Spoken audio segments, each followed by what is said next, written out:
18장. 각자 걸어온 길대로 심판하리라.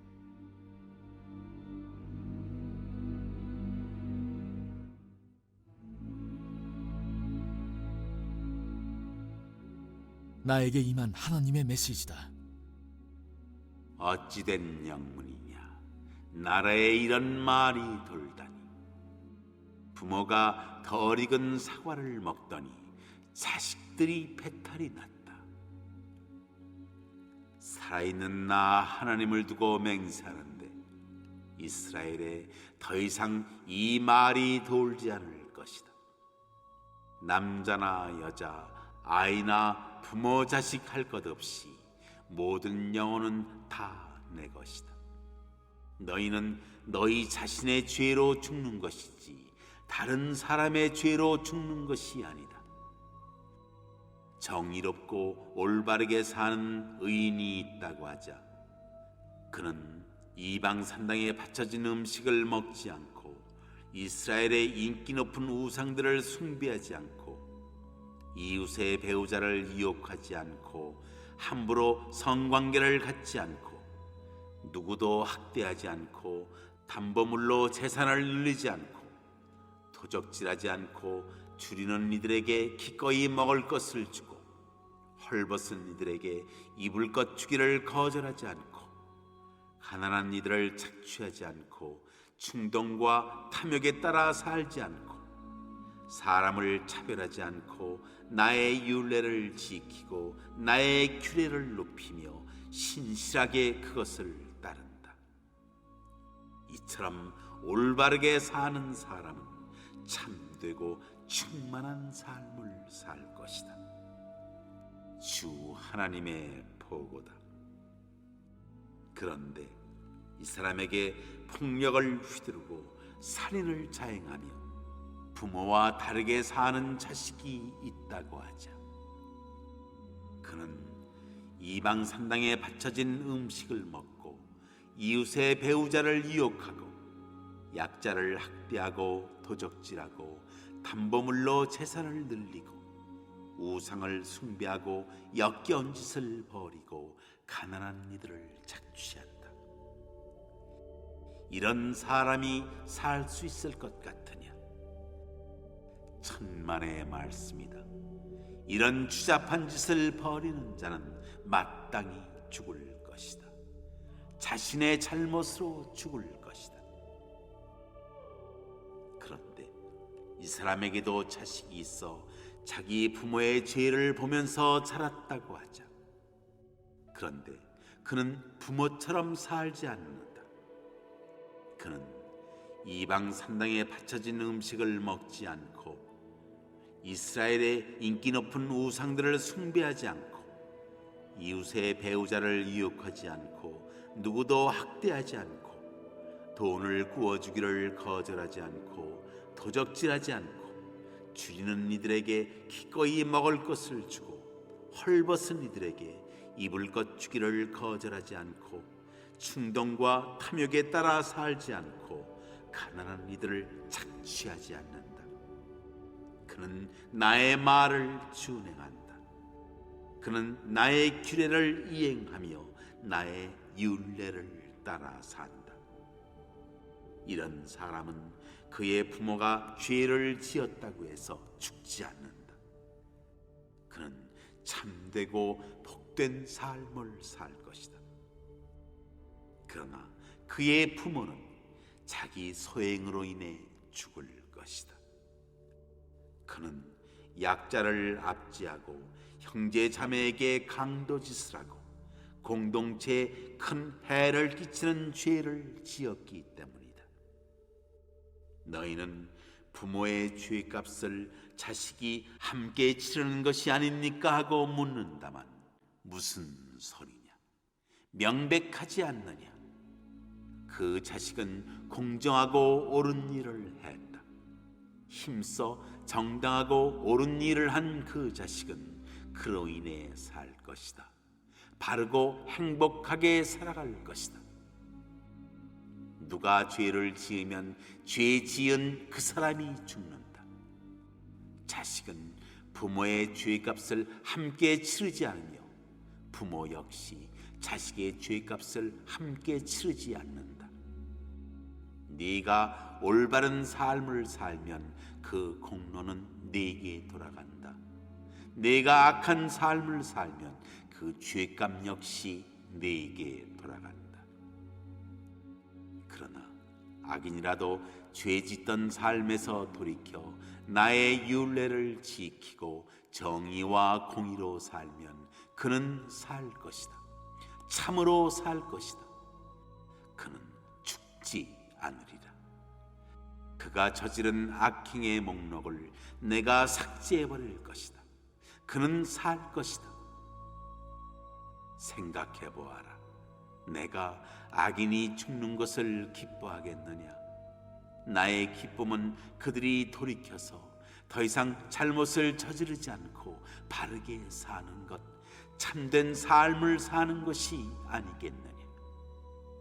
반대로 선하게 살던 사람이 바른 삶을 버리고 악인이 저지르는 온갖 추하고 역겨운 짓을 따라하는 경우도 마찬가지다.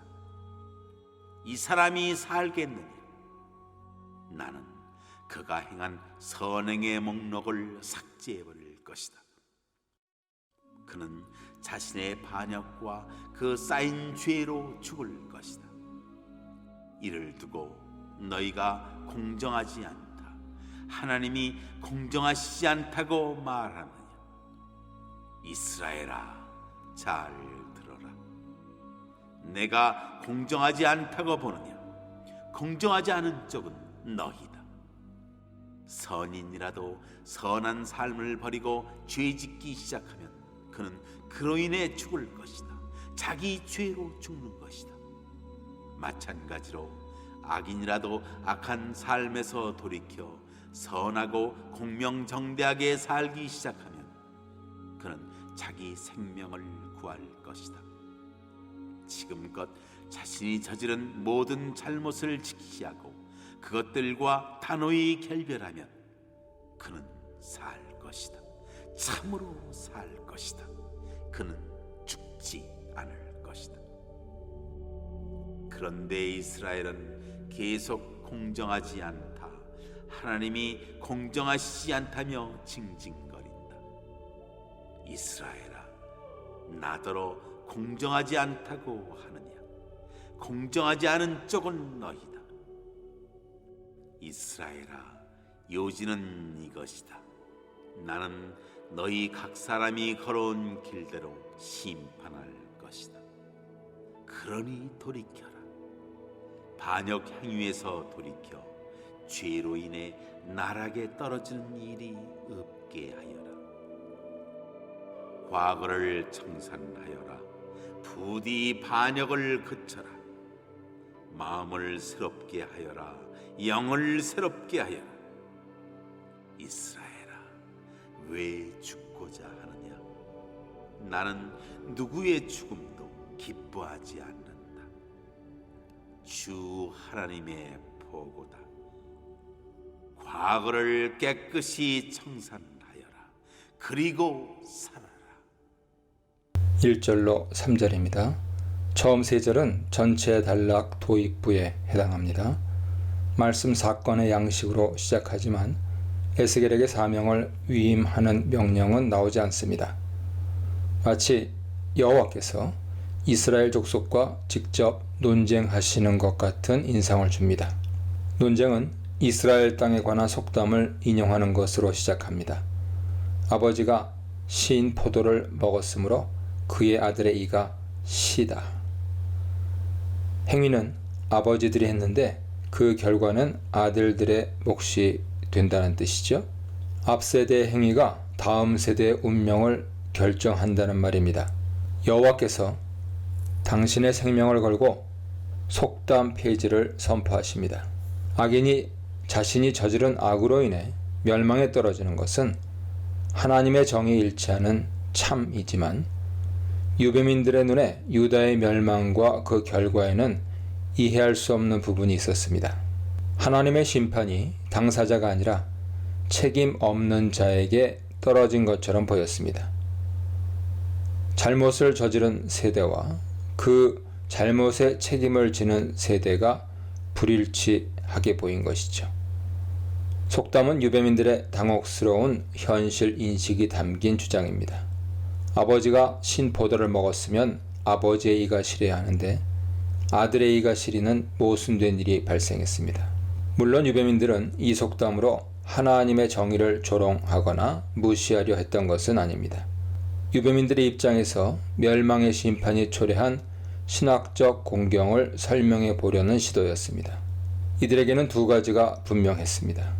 하나는 유다가 아버지 세대의 잘못으로 심판을 받아 멸망했다는 것이고, 다른 하나는 멸망에 직접 관여하지 않은 자신들도 심판의 짐을 져야 한다는 것이었습니다. 죄와 징벌의 전통적 사고로는 행위와 결과의 불일치를 설명할 수 없었습니다. 유배민들은 죄와 징벌의 틀을 수직적으로 변형시켜 멸망을 초래한 아버지 세대와 그 멸망의 짐을 지게 된 자기 세대를 집어넣었습니다. 유배민들은 아버지의 죄값을 짊어진 아들로 자리매김할 수 있었지만 이러한 해결은 더 큰 어려움을 초래했습니다. 아들이 아버지의 잘못에 책임을 져야 한다면 아들에게는 그 책임에서 벗어날 길이 처음부터 없어집니다. 아들은 아버지가 물려준 짐을 운명처럼 짊어지고 살 수밖에 없습니다. 하나님의 정의 아래 책임적 존재로 살았던 아버지 세대와 달리 아들 세대는 냉혹한 운명의 지배 아래 체념적으로 살아야 합니다. 하나님의 정의는 그 내용이 알려졌기에 따를 수 있지만 맹목적인 운명은 헤아릴 수도 대비할 수도 없습니다. 아버지의 어두운 그림자에 갇힌 아들에게는 불확실하고 변덕스러운 운명에 몸을 맡기는 것 외에 다른 선택이 없어집니다. 결국 속담을 따를 경우 유배민들은 하나님의 손을 놓치고 이방 땅에서 절망 가운데 살다가 죽게 됩니다. 4절입니다.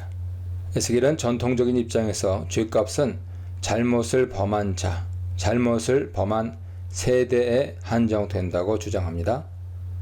죄를 범한 자와 징벌을 받는 자의 불일치를 주장하는 자들에 맞서 양자의 완전한 일치를 주장합니다. 죄값은 세대를 넘어 부과되지 않습니다. 죄값은 남에게 전가될 수도 없고 남에 의해 대속될 수도 없습니다. 각자 자신의 죄에 대해서만 책임을 집니다. 아버지와 아들의 관계는 세상에서만 유효합니다. 사람은 누구의 아버지나 누구의 아들로 하나님 앞에 서지 않습니다. 아버지나 아들이나 독자적인 인격체로 하나님과 관계를 맺기에 책임 문제에서도 마찬가지죠. 하나님은 각 사람에게 그의 행위에 대해서만 책임을 물으십니다. 아버지의 짐은 아들에게 전가되지 않습니다. 아들이 짐을 졌다면 그것은 그의 행위에 따른 짐이죠. 모든 영혼이 여호와께 속했기에 누구도 기계적이고 냉혹한 운명에 넘겨지지 않습니다. 모든 영혼처럼 각 세대 또한 직접 여호와께 속했기에 자유롭게 결정하고 자신의 결정에만 책임을 집니다. 5절로 18절입니다. 에스겔은 아버지와 아들과 손자 세 세대의 운명을 예로 들어 자신의 주장을 구체적으로 설명합니다. 각 세대는 소개와 구체적 행위와 평가의 동일한 세 부분으로 구성됩니다. 아버지는 의로워서 정의와 공의를 따라 행하는 사람으로, 아들은 강포를 행하고 피를 흘리는 자로, 손자는 그 아버지가 행한 모든 죄를 보고 두려워하여 그대로 행하지 아니하는 자로 소개됩니다. 소개에 상응하는 평가가 주어지죠. 여호와의 율례를 따르고 그분의 규례를 지켜 진실하게 행한 아버지는 의인이기에 반드시 살고, 이 모든 가증한 일을 행한 아들은 반드시 죽습니다. 아버지의 의로움이 불의한 아들의 빚을 탕감해주지 않습니다. 아버지의 대비에 소개된 손자는 평가에서도 아버지와 관련해 언급됩니다. 여호와의 규례를 지키고 그분의 율례를 행한 손자는 그의 아버지의 죄악으로 죽지 아니하고 반드시 삽니다. 아버지의 의가 악한 아들을 멸망에서 구해줄 수 없는 것처럼 아버지의 죄 또한 의로운 아들의 구원에 어떤 영향도 미치지 못합니다. 각 세대는 이전 세대로부터 독립하여 각자가 살아온 삶에 대해서만 책임을 집니다. 세대를 넘어가는 죗값은 없습니다. 정의와 공의를 실천하고 모든 규정을 준수한 아버지와 손자는 의인이기에 생명으로, 종교적, 윤리적으로 불법을 저지른 아들은 악인이기에 멸망으로 보응을 받습니다. 18절은 손자의 아버지에 대한 언급으로 내용상 13절 하반절의 반복입니다. 현재 자리에서 17절에 그의 아버지의 죄악으로를 보충해 줍니다. 소개와 평가 사이에 나오는 구체적 행위는 아버지의 경우가 기준이 됩니다. 6절로 8절은 모두 13개의 문장으로 구성됐는데 세 문장으로 이루어진 7절 상반절을 제외하고 2개씩 짝을 이룹니다. 죄의와 성과 사회와 경제의 모든 영역을 포함하는데 다수는 공동체의 윤리적 삶과 관련된 규정이죠. 의로운 아버지가 준수한 13개의 규정은 그의 도덕적, 윤리적 우월성의 표지가 아니라 십계명의 경우처럼 하나님 앞에서 사는 신앙인의 온전한 모습을 보여줍니다.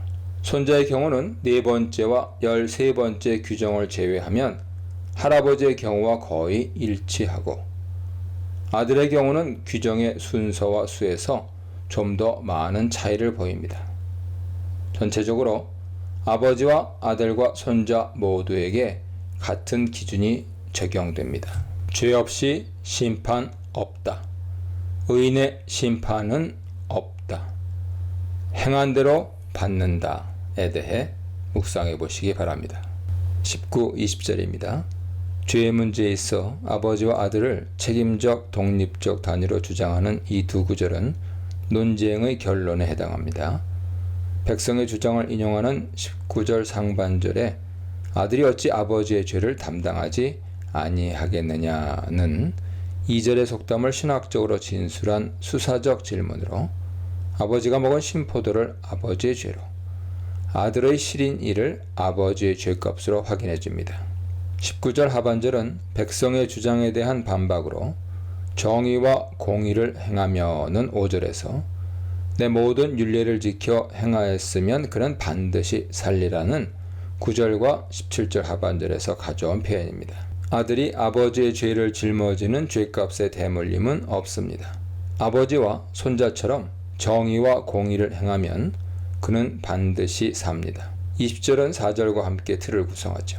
20절 상반절에 범죄하는 그 영혼은 죽을지라는 4절 하반절의 반복이고 아들은 아버지의 죄악을 담당하지 아니할 것이요 아버지는 아들의 죄악을 담당하지 아니하리니는 백성의 주장 19절 상반절에 대한 단호한 거절입니다.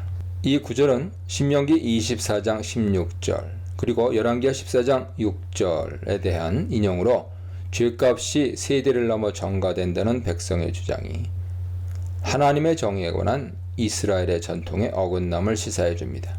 20절 하반절은 첫째 단락과 둘째 단락을 이어주는 연결구로 아버지와 아들 대신 의인과 악인의 대립적 표현이 사용됩니다. 세대가 자신의 행위에 대해서만 책임을 지는 것처럼 각 사람도 자신의 행위에 대해서만 책임을 집니다. 21절로 29절입니다.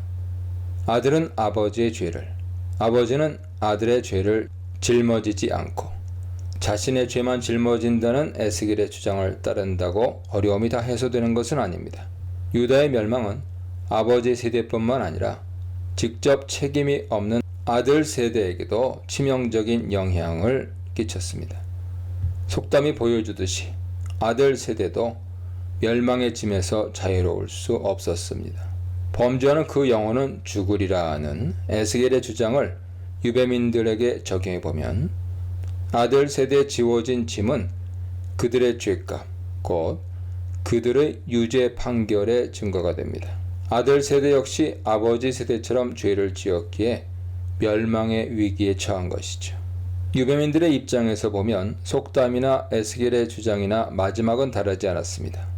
전자를 따르면 아버지의 죄값으로 죽고 후자를 따르면 자신의 죄값으로 죽습니다. 멸망의 운명에서 벗어날 수 없기는 마찬가지였습니다. 21절로 29절은 이에 대한 에스겔의 답변으로 유사한 내용이 이중적으로 주어집니다. 21, 24절은 신학적 근거를 제시해주는 23절을 중심으로 회개한 악인의 구원과 실족한 의인의 멸망을 선포합니다. 25절로 29절에서는 순서가 바뀌어 실족한 의인의 멸망이 먼저 나오고 회개한 악인의 구원이 뒤따릅니다. 틀을 구성하는 25절과 29절은 동일하게 이스라엘의 길이 아니라 여호와의 길이 공평함을 주장합니다. 에스겔은 세대의 문제를 개인의 문제로 치환하여 아버지 세대 과거와 아들 세대 현재의 독자적 관계를 개인의 삶에 적용합니다. 각 개인이 자신의 죄에 책임을 져야 하지만 그렇다고 무한 책임을 지는 것은 아니죠. 악인이 과거의 모든 죄에서 돌이켜 떠나 정의와 공의를 실천하면 과거의 죄악은 더 이상 기억되지 않고 그는 자기가 실천한 의로 살게 됩니다. 아버지 세대와 아들 세대가 독립적 단위이듯이 개인의 과거와 현재 미래도 독립적 단위가 됩니다. 현재 세대가 이전 세대의 짐을 짊어지지 않듯이 각 개인도 과거의 짐을 운명처럼 짊어지지 않습니다. 세대의 경우처럼 개인에게도 현재는 과거의 그림자가 아닙니다. 생명과 죽음을 판가름하는 결정적 요소는 과거의 삶이 아니라 현재의 삶이죠. 과거는 현재에 의해 극복될 수 있습니다. 과거의 짐을 운명의 굴레로 짊어지고 살 수밖에 없지 않느냐고 체념하는 자들에게 에스겔은 과거는 개인의 결단에 따라 벗겨낼 수 있는 굴레에 불과하다고 주장합니다. 실족한 의인의 멸망은 회개한 악인의 구원에서 논리적으로 파생된 언급이죠. 죄에서 돌이킴이 악인에게 생명의 문을 열어주는 것처럼 공의에서 돌이킴은 의인을 멸망에 넘깁니다. 회개한 악인의 경우나 실족한 의인의 경우나 공통적인 것은 과거가 아니라 현재가 미래를 결정한다는 사실입니다. 30절로 32절입니다. 생명과 죽음을 판단하는 기준이 과거에서 현재로 옮겨지면서 회개의 중요성이 전면에 등장합니다. 에스겔은 지금까지 청자의 죄를 고발하지도 이들에게 직접 회개를 요청하지도 않았습니다.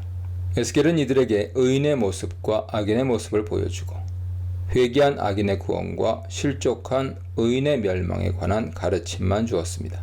속담을 주장하는 자들은 은연중에 자신들의 의로움을 전제하고 심판을 초래한 범죄를 이전 세대에 한정했습니다. 에스겔이 보기에 여호와의 길에 불공평함을 주장하는 자들은 의인이 아닙니다. 범죄하는 그 영혼은 죽을지라에 따라 죽을 수밖에 없는 악인이죠. 에스겔의 논쟁적 가르침이 그 목표에 도달합니다. 에스겔은 유대민들에게 죄에서 돌이켜 살 길을 찾도록 강력히 권면합니다.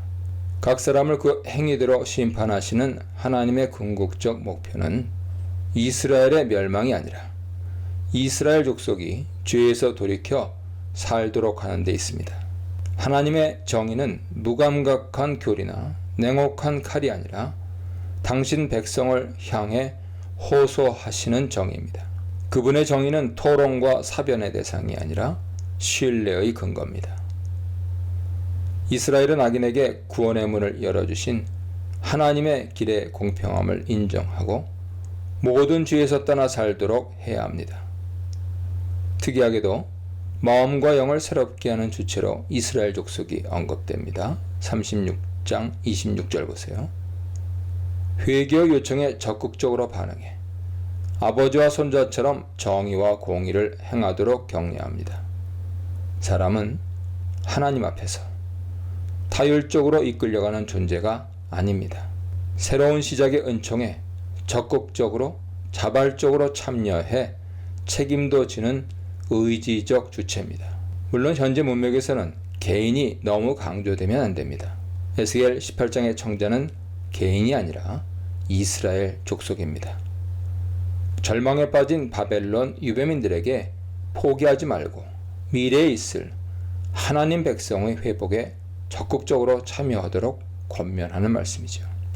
회개한 악인의 구원은 회개의 적극적 역할과 가치를 보여주지만 회개가 자동으로 구원을 가져다 주는 것은 아닙니다. 하나님께서 회개를 구원의 통로로 인정해 주셨기에 회개를 통한 구원이 가능해진 것입니다. 최고 재판장 하나님은 눈을 감고 당신의 정의에 따라 냉정하게 죄인을 판결하시는 분이 아닙니다. 당신의 정의를 기계적으로 혹은 불변의 법칙으로 강제하지 않으십니다. 그분의 천칭 저울은 처음부터 구원의 무게로 기울어진 저울입니다. 그분이 생명의 하나님이시듯 그분의 정의 또한 구원의 정의죠. 모든 영혼이 그분께 속했기에 그분은 모든 영혼이 사는 것을 좋아하십니다. 범죄하는 그 영혼은 죽으리라에 따라 악인이 죽는 것을 기뻐하지 않으시고 악인이 악에서 떠나 사는 것을 기뻐하십니다. 23절 보세요. 이스라엘의 하나님 여호와는 악인에게도 구원의 문을 열어놓고 기다리시는 분입니다. 주 여호와의 말씀이니라. 죽을 자가 죽는 것도 내가 기뻐하지 아니하노니 너희는 스스로 돌이키고 살지니라. 32절 말씀입니다. 한 번 의인은 영원한 의인이 아니다. 하나님은 악인의 멸망을 기뻐하지 않으신다. 하나님의 판단은 공평하시다에 대해 묵상해 보시기 바랍니다.